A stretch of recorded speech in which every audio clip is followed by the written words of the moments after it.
out. So perfect way to round things out. We've talked a lot about the customer journey. We've talked a little bit about omni-channel marketing and how to collect information from customers.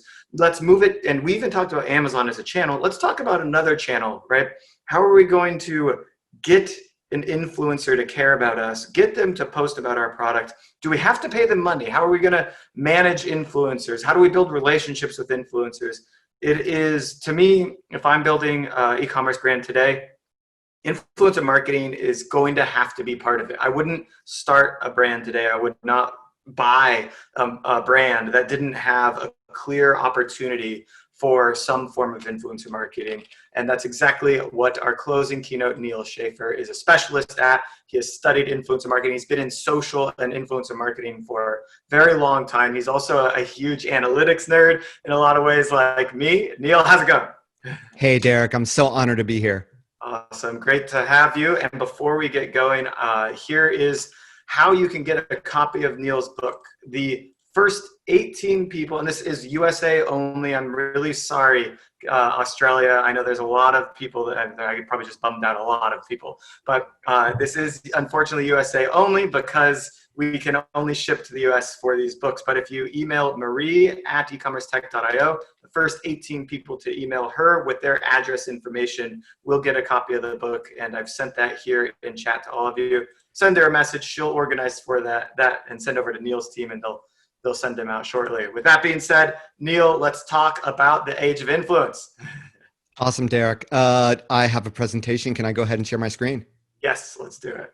Awesome.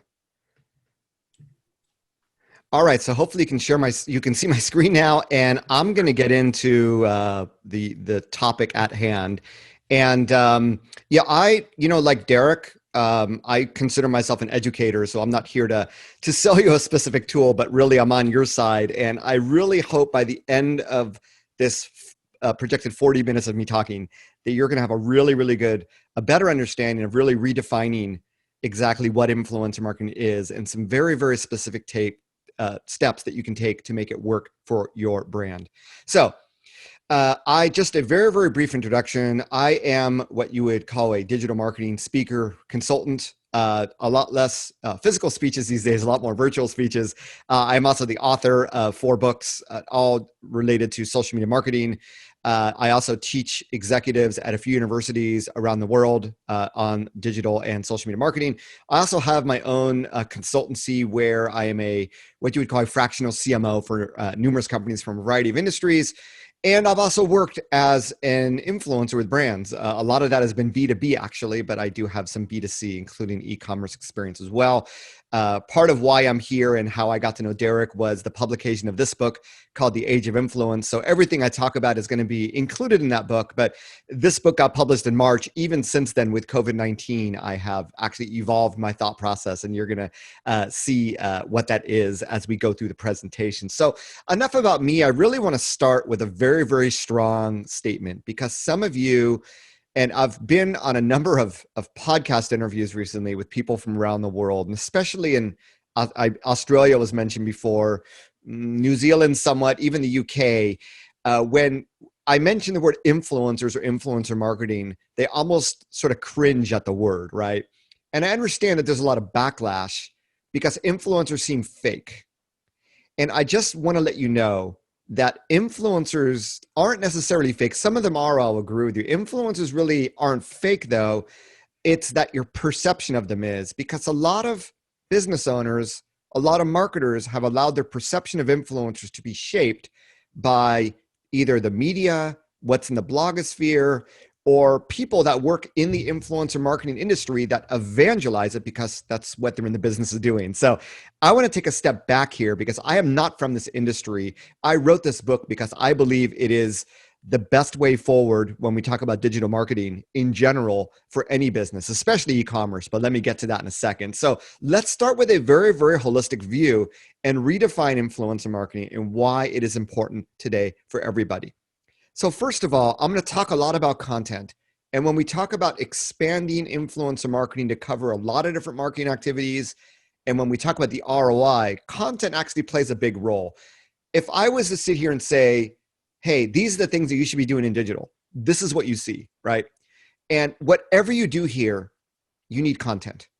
Whether even for organic or paid social media, you still need to create content. Content is what fuels everything you do. And because it's e-commerce, a lot of times that content needs to be visual to showcase the product, obviously.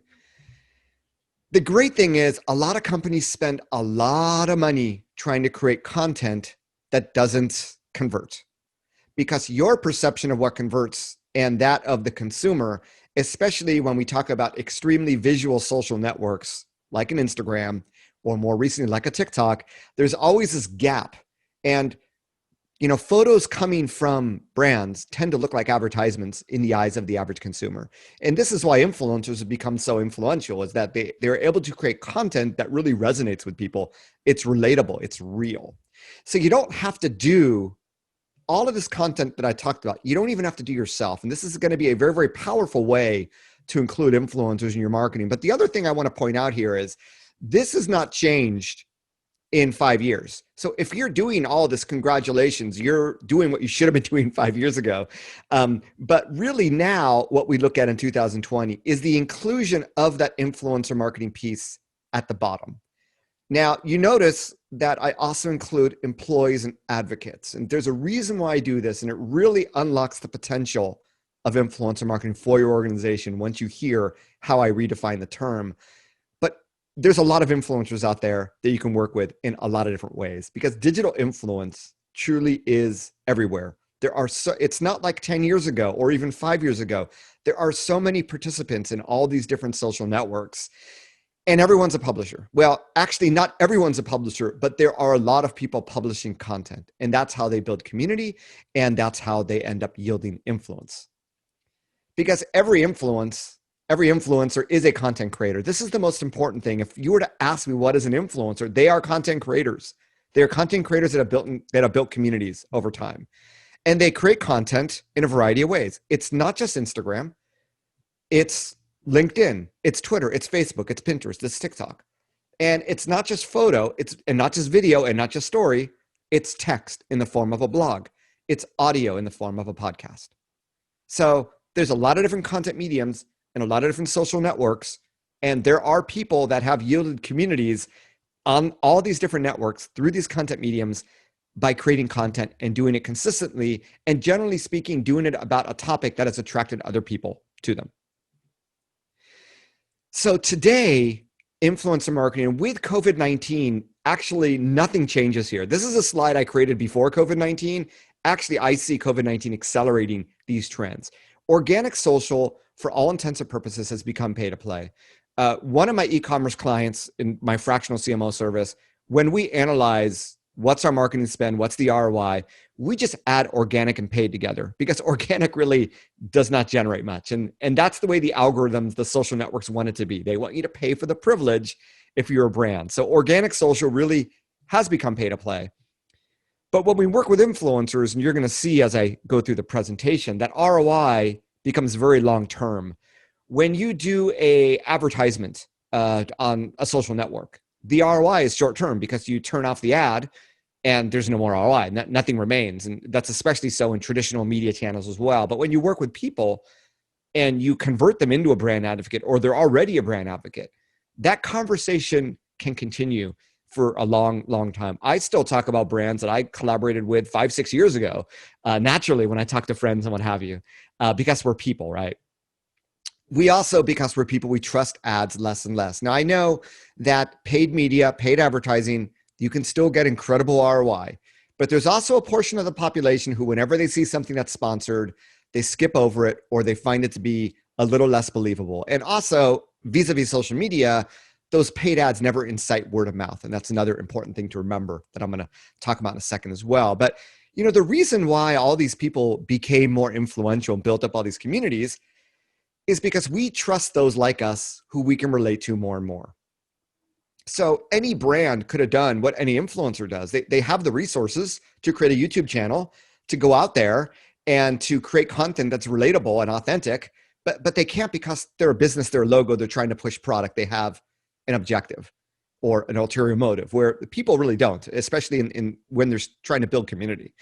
So this relatability, trustability factor is what makes influencers influential. And in any given algorithm on any given social network, it's always ruled by people, not by brands. So if you want to be visible, if you want to be seen in social, you almost have to either pay for the privilege, which has its disadvantages, or collaborate with other people in order to be seen. And really, when social media marketing began back in 2008, 2009, 2010, very early on, when Facebook pages had incredible organic reach, when there were brands that were forwarding their domain to their Facebook page, believe it or not. I think Smart Water was one of them back in the day. This is like 2011, 2012. The whole idea was that inciting word of mouth, it was the idea behind social media, right? If our brand's in social media, we're going to get word of mouth marketing. And we know that this is really what sells. Well, if we can't get that in social, but we know that social is so critical because especially with COVID-19, people are either reading emails, they're searching for information, or they're on social media, we need to incite word of mouth on our own. And the only way to do that I know of is to work and collaborate with other people to make sure that happens. And that's really at the heart of what influencer marketing is. So hopefully you've bought into the story so far and you begin to see the strategic importance of influencer marketing. Maybe you're still holding back because you still think influencers are all these Kim Kardashian types and people that you spend a lot of money on, and you just get vanity metrics. So I'm here to tell you that's not the case. So who are influencers? Now, like I said, I'm not from the influencer marketing industry, but if you were to do a little search and find different influencer marketing agencies and influencer marketing tools, number one, they're very Instagram centric. And for e-commerce, don't get me wrong, Instagram is going to be very strategic, but they really just focus on follower count.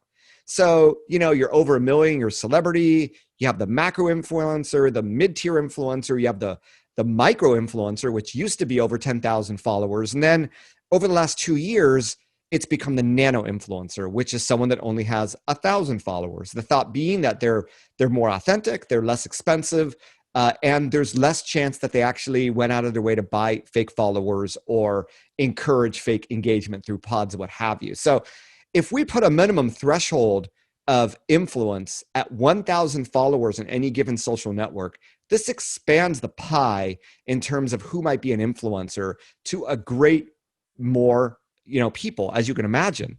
So when we look at it that way, in the age of influence, I say this is one model that the influencer marketing industry pushes. I push another model because if we're at 1,000 followers as a threshold, what do we think in terms of brand affinity? The problem that influencer marketing often has is you're reaching out to people that don't know you, you don't know them. It turns out to be very transactional because those people with a lot of followers are only in it for the money. It looks like an advertisement to their followers. And while it might get some traction and generate something, it's generally a one-night stand, right? But if you were to work with people at that 1,000 follower threshold that already liked, know, or trusted your brand, you can imagine how significantly different that's going to be. A customer probably isn't going to ask you for money. They might ask you for product. And I'm assuming you'd love to give them product if they're going to share the word about it. So, who has the most brand affinity with your company? Well, if you're a very, very small e-commerce shop, the employees is going to be irrelevant. But some of you might be a little bit bigger where, just like we heard from Root, I believe that probably some of their employees are actual bona fide influencers of their own, right? So we begin with employees. And then we look at our customers and we look at our partners. And what I mean by partners, these could be affiliate partners because affiliate marketing is a type of influencer marketing. You're tapping into people that have a very, very large digital footprint, right? Those are influencers. It could be distributors, resellers, whatever it might be. We also have some people that have some brand affinity with us. These might be followers of our social media account. We don't know why they're following us. They're not a customer yet, but they're following us, right? Or even people that mention us. They're not following us. They're not in our customer database, or maybe they are, but like the e-commerce client I have, they also sell at like Walmart and Target and CVS, what have you. So maybe they haven't bought from our e-commerce shop, but they bought through retail, right? So they have brand affinity with us. If we start with these people, then we're going to be able to incite that word of mouth because these people are probably more apt to want to work with us because they already like us. And I think that's really one of the key messages here is to start here. Now, one thing to remember is that there's something called the 99-1 rule when it comes to the internet. This is a concept that was developed like 15 years ago. But the point of the matter is most people on social media, and originally this was for the internet, but I think it's really applicable to social media, are lurkers. There was at one time predicted 90% of people were lurkers, 9% were commenters or engagers, 1% were content creators. So you may go back here and go, yeah, I have customers that are on social, but everybody's publishing stuff on social. That's actually not the case, right? If there's a billion users on Instagram and we take this rule, there's probably only, do the math, 10 million people that publish on a daily basis, right? Okay, maybe on Instagram it's 20 or 30 million, but it's not everybody that publishes consistently on any given social network. And that's really the point here. So maybe it's not, 1% creators, it's 5% or 10%, but just the fact that someone consistently publishes, right, they are a content creator. And once they reach that 1,000 follower, we could consider them a nano influencer. That's really the key thing here is anybody creating content has the ability, the key to become an influencer over time. And we want to recognize that instead of poo-pooing the fact that they only have 900 followers, but they're publishing consistently, the fact that they are that top 1% of internet users who actually are content creators. So the next step is, well, Neal, I get it. How do I go about finding influencers with brand affinity? Now, there's several different ways to do this, actually. Now, I'm going to introduce you some tools. And some of these tools are actually very specific to e-commerce. In fact, some of you may already be using some of them, in which case it's a great confirmation that you're using the right tool. But first of all, we start with social mention. So there are social listening tools. This is an example of Brand 24. You can use any one of these tools. Brand 24 tends to be a little bit more economical, but you can pick up people that talk about your brand, that mention your brand. They may not tag you, but they talk about you. You could also do searches on social media every, once a week, once a month to find these people as well. And lo and behold, some of these people, like number one person, Christopher Trapp, he's a podcaster and a speaker. He has a reach of 71,000, right? You don't know until you start to actually delve deeper into who is talking about you and what influence they might have. If you have a Facebook page, this is an example of a tool I use, Agora Pulse, but I'm not showcasing the tool here. I'm showcasing the fact that on very, very popular Facebook pages, if you go into the community tab, you can actually see your top fans. It doesn't work with every Facebook page. You have to have a certain amount of engagement, but it's something that you might want to check. In fact, you might want to check your competitors to see who their biggest fans are and see if you might be able to engage with them as well. This is a shot from Agora Pulse of your biggest fans on Twitter or the people that engage with you most on Twitter. Just, another sort of data point that you can take to see if we want to potentially engage with these people as influencers. This is the best tool that I've been talking about ever since I heard about it maybe 9 months ago. I know Derek talks about it a lot, is Caro, C-A-R-O, where it does exactly what I'm talking about here. It integrates with your email marketing database. It integrates with your Shopify, shopping cart, and it integrates with Instagram to grab your followers and to say, hey, here are your influencers. So this is a no-brainer that just like what we heard before was a no-brainer that every Shopify-powered site should have. This is also a similar no-brainer. I know that Caro also is developing this tool for other social networks and for other e-commerce platforms as well. But definitely they are setting the standard as being a leader in this field. There's also Gatsby.ai. What Gatsby.ai's approach is, well, why don't you just add a little code into your website, wherever you ask someone for their email address or wherever you ask someone, in the shopping cart for their email address or in an opt-in form, just add a piece of code which asks them for their Instagram handle. And from that information, it's now building up a database of people, not just customers, but people that have visited your website, perhaps that signed up for something, and then showing you who are the influencers amongst them. So this is 100% opt-in, and therefore when you reach out, they've already specifically given you their Instagram handle. So there's a sense of trust, and another tool that if you haven't tried that you should definitely check out. If you have an email marketing software, which hopefully you do because email marketing can provide incredible ROI for e-commerce stores, you want to use an email marketing software that hopefully allows you to do social scoring. So I use a tool called Active Campaign. It's not, there are other tools that are better made for e-commerce, but the social scoring means if they've clicked on a link, if they've opened an email, if they visited my website, if they bought product, I can add a score to them. And then those people with the highest score, they may not have bought the most product from me, but they're most engaged, right? So I can find my influencers amongst my fans in my email database. And there are a number of email appending services. What an email appending service is you upload an email database and it appends it with social media information. This is one of the better ones, I think, and actually less expensive ones called voilanorbert.com. So if you're trying to figure out, well, I know who my customers are, I know who's in my database, how do I find them in social? Use a appending service, and these are GDPR and I believe CCPA compliant as well. For those of you that are worried about that, use one of these services and then go through and see who are the influencers amongst your customers. And even when we talk about employees, if we have LinkedIn Sales Navigator, we can go into any company and see who are the employees that have actually published a LinkedIn in the last 30 days. I know there might not be a lot of B2B e-commerce stops out there, but even if you're a B2C, just knowing who's active on LinkedIn might come in handy, knowing who to reach out to internally to include as part of your program. And then we have all these different business ecosystem partners that I talked about earlier. So now the question is, you've sort of found who might be the people you want to work with. What are the different ways in which you can work with them? If I was to summarize what I see as sort of the easiest and most popular collaborations between brands and these people that I'm calling influencers and content creators today, the number one thing to do is really have an open-ended conversation, right? How do they collaborate with brands? Most of them are probably already working with a brand, especially the higher number of followers they have. Just have an open-ended conversation.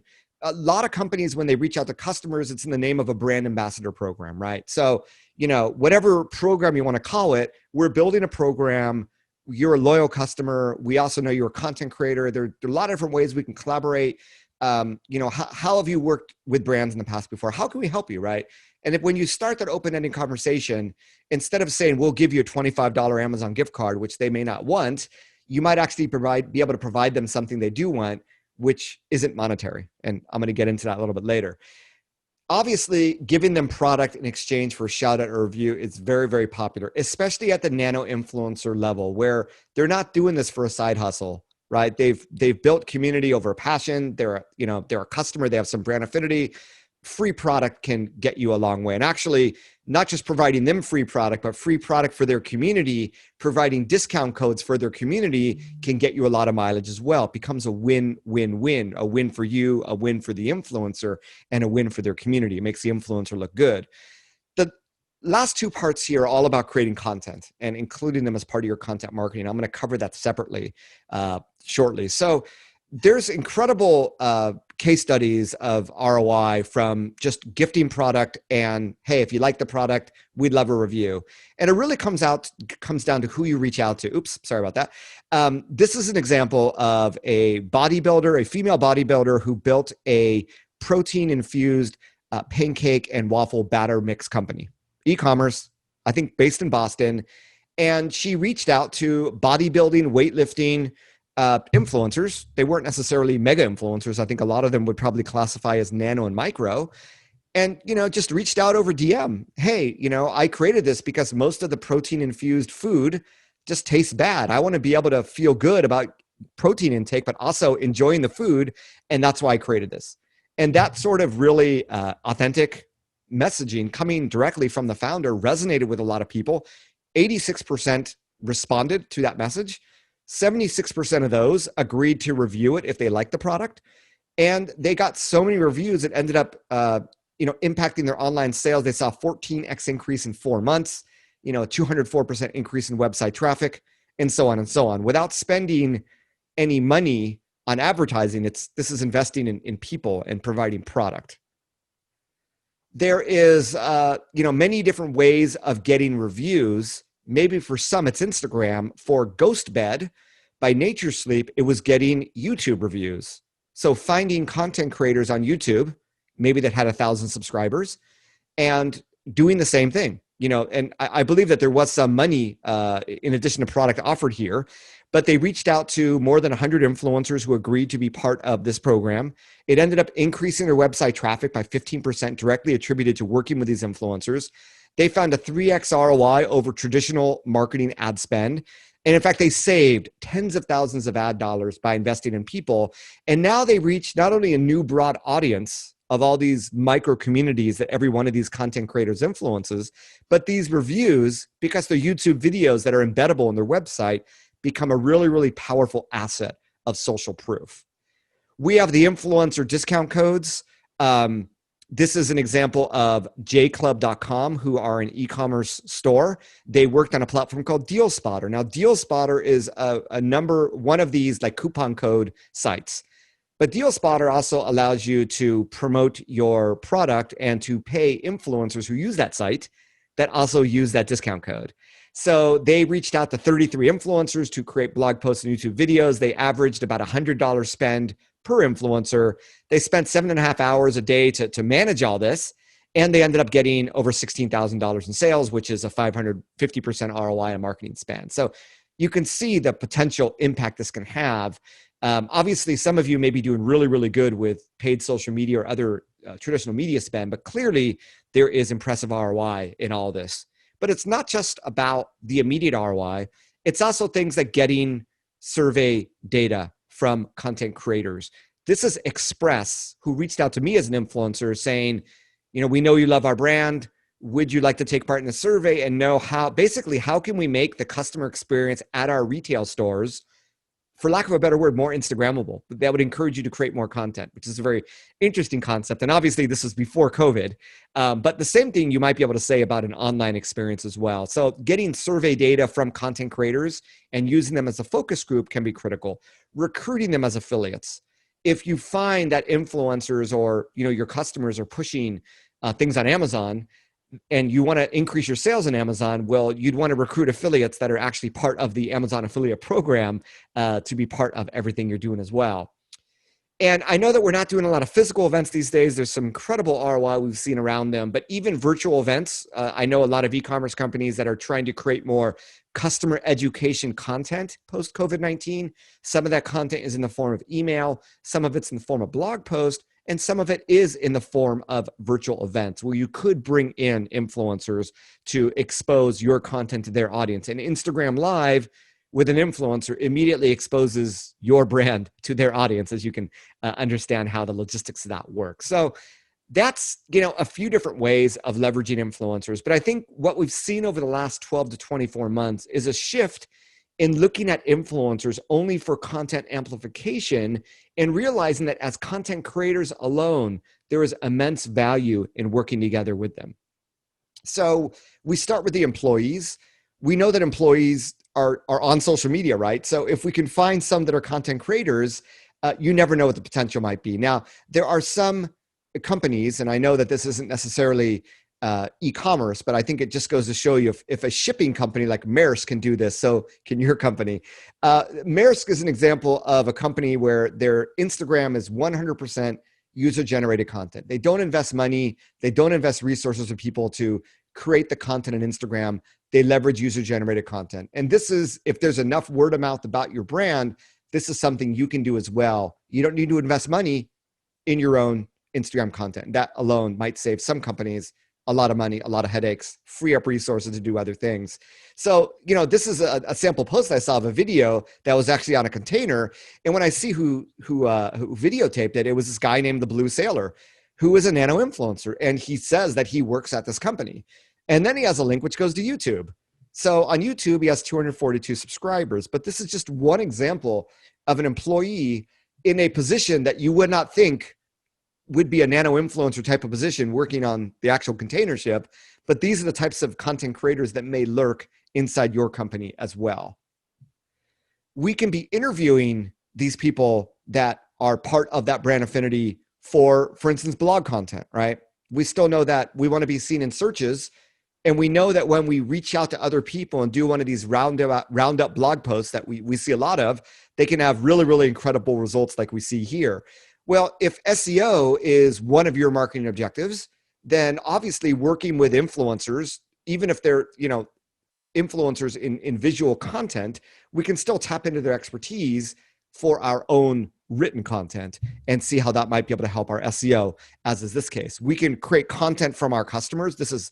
I know it's not necessarily e-commerce, but Evernote, showcasing, how their customers use their product. This is a very, very simple thing that you could be doing, which taps into a lot of what I've been saying as well. If you have partners, this is QuickBooks, and they have their own partner program. And this is an example of a CPA who has 70,000 subscribers, and he gets hundreds of thousands of views on these QuickBooks tutorials that he does, right? Now, QuickBooks can do the same thing, or you can do the same thing. But when you work with people that already have that audience, you can imagine how much more mileage your product's going to get in the hands of these people. And I think this is a great example. And then creating content for your fans. So I showed you the example. Maersk, Ritz-Carlton Hotels is another example. I know some of you may be thinking, well, can I legally share the content of my fans? And this is really interesting. Ritz-Carlton basically says, this account is all about all of your memories staying at Ritz-Carlton hotels. So when you use this hashtag, if you were to click on this bit.ly link, it actually goes to a terms of use, basically contract that says we have the right to use your content. So obviously you want to consult a lawyer, but there are pretty logical ways of being able to reach out to people and ask for permission or to take this approach, which is what Ritz-Carlton has done. Obviously, you can simply gift product in exchange for creating content. This is an example of Dickies reaching out to me for one Instagram post. We'll give you a promo code to purchase 2 items. This is a very, very common thing. And once you begin to create a pool of these brand ambassadors or really influencer armies, you can periodically do this when you feel like you have the need to incite more word of mouth. In fact, there are sites, this is a site called trend.io, where you can actually ship product to influencers who will create content for you that you can publish. So you're leveraging content creators just for the content. They're not going to share them in social media, but they will create this sort of lifestyle content, this influencer type of content for you that you can repurpose. So now that we come sort of near the end of the presentation today, it's a logical next step that says how to engage with influencers. Now, I'm hoping that a lot of you have heard of this term, which is WIFM. And it's real simple, right? It's what's in it for me. Because I understand that you have an agenda, what you want to push, but we're dealing with people here. People are not programmable ad units, and every person is different in terms of their wants and their needs. And the only way to know that and align yourself with that is when you have that open-ended conversation that I spoke about. And there's a lot more as a company. There's a lot more than just money that you can offer influencers. Like everything I'm going to talk about here, it does not cost you any money. Offering them a higher affiliate percentage if they do affiliate marketing, those product discounts or discount codes, right? Access to exclusive products or exclusive tiers, dedicated support, community benefits, talk about those discount codes for their community, unique experiences. Right now, these may be virtual. So if I'm an e-commerce store selling wine, an exclusive virtual wine tasting with the winemaker of, pick the most famous wine right now, whatever it is, right? This is an example of a unique experience you can provide, even though coronavirus won't allow us to be together physically. Content is something that you can provide them. There are some influencers that don't have time to do their own video or photo shoots. We'll give you the content that you can use on our behalf. There's some influencers that may really love the fact that they're being served content. Traffic, right? Giving them a shout out, sending traffic their way, linking to them from your website or tagging them on a post. Paid ad support. If you do something together with them, boost their content when you have a branded partnership on Facebook and Instagram. That's the reason why that exists. Joint events that allow you to both build your list if that is something that they want to do. And now that we understand that influencers are content creators, I'm seeing a lot more brands as part of building these influencer programs. They're going above and beyond and saying, you know what? We want to treat these customers that are nano influencers.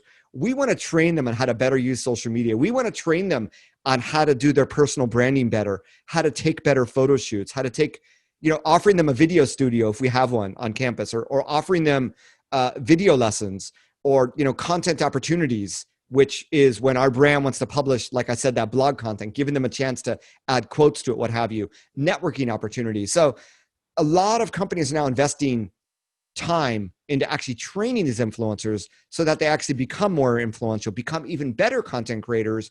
And you can imagine the people that are participants are really, really excited about this potential.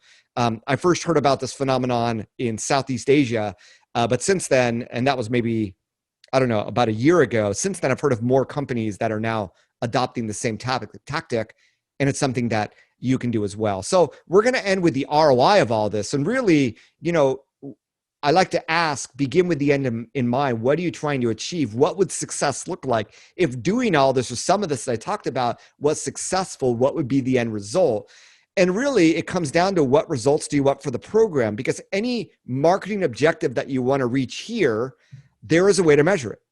And we can measure what we do working with influencers versus everything else that we're doing. We really can compare apples and apples. And we also need to remember that A/B testing is going to be important here as well. And when I talk about A/B testing, if we are going to invest product even or any sort of resource in working with influencers, this is an example of one influencer marketing tool that allows you to, based on use of a hashtag, how much did a sponsored post cost, and then what was the ROI? And you'll see that if you work with 10 different influencers, you're going to get 10 different results, right? So I think it's really important to understand which of the people you work with get more results, that you can invest more in them and invest less in other people. Because when it comes to influencer marketing, there's a lot of different A/B testing you could be doing, different campaign types that I mentioned, the different social networks, the different content mediums, and obviously the influencer. And then we have, do we do it in-house? Do we work with an agency? Do we work with a marketplace? All these different things are going to help you achieve different results. So just something to keep in mind as you do this. But I do believe over time, the more data you have, the more you work with influencers, the more efficient your spend becomes if you are optimizing things properly. So finally, I want to just make a special notion of leveraging user-generated content. Now, this is a platform called Pixely, which is specialized in providing websites with various modules to allow them to source and also leverage user-generated content. But when you are using this sort of content on a product page, this is an example of Neal. They found incredible results. 2% decrease in abandon rate, which for them, for one product, can increase sales by $25,000. A 3.7x increase in insight conversions, 210% chance they are more likely to return. And we can use user-generated content that we source from this influencer program everywhere, right? We can use it on our organic social, in our paid social, homepage galleries, even in-store, post-purchase emails. So leverage this content everywhere, and maybe you can actually replace all your content creation costs, or a lot of them, just by working with people where you may not even have to pay them for that. So do the math, right? And when it comes to content, I do believe it is a major spend for a lot of companies. So you can put your paid media budget into working with influencers, see the result. If you have a content creation budget, I think you're going to even see a bigger result when you start to look at all the different content you create. How much does it cost in-house, outsource, and what is the cost when you work with these different, and what is the quality as well? So just concluding thoughts here, I truly believe that when you work with influencers in the way that I describe, it actually brings the social back to social media. It brings social media back into being about people, not business. And if you have the mindset that social media should be about collaboration and not just direct marketing, I believe that your collaboration with influencers can truly become the engine for your digital marketing. So instead of investing in Zuckerberg and spending more money in ads, my question for you is, are you ready to invest in people and collaborate? Derek, I'm going to hand the microphone back over to you. Perfect. Awesome. And I think this perfectly sums up everything we talked about today, from the value centered positioning on the site. We saw Kurt Elster earlier talking about small things you can do to increase social proof. And you're saying, why don't we bring in the influencer and then bring their social content directly onto the site and watch it work magic. And I also think, tying together with the Pixels conversation just a few minutes ago, of how a brand is trying to create a lot of content, and they're paying models to and doing very professional shoots. And we can say, maybe it's not just like our owned model content. We should be going out there and sourcing content from influencers and including that more prolifically on our own site. So I think I summed it up. Everyone in the chat is saying this is gold. There's one really crucial question we all have for you because we missed it. There was a tool that you mentioned where you can send your content, your product to influencers, and they'll share it or they'll create content for you. Yeah, that What was was a that? tool. That was a, well, it's a tool platform called trend.io, Okay, cool. trend.io. Awesome. And That was the only one we missed, I think. yeah, I know the founder, their tool, they vet the content creators. They have to be somewhat influential to be able to register on the site. And only people who think that they can take photos that are relevant will actually say, hey, I want to be one of the photo takers for this product. So it's a really cool idea. It does cost money, which is why if you can reach out to people that have brand affinity, you'll probably save money. But it's a great place to start if you, and you know, hey, can I have permission to use their username when I share the content? Probably the influencer would love it if you did. So you can take advantage of it in a lot of different ways. That's awesome. I love it. And you gave us a lot of other tools to digest, and everyone here should see there's a link here to the show notes so that they can follow along and find all of those amazing tools that you referenced. And of course, yeah, we both love Caro. I think it's huge. And even earlier today, you mentioned Gatsby and that asking for the handle component of that tool. And earlier today, we were just talking about that. We're like, okay, can we create a sequence where we ask for email, and then we ask for phone, and then we ask for Instagram handle, and then then we connect on Messenger. It's like everyone's trying to bombard the customer with doing that kind of all at once, but we really need a way in which they can kind of choose to go down that path. And I think you brought us another way to do that. Neal, thanks so much. I'll let you get going, and I just have a few closing words to everybody here before we wrap up day one and come back again for another amazing day two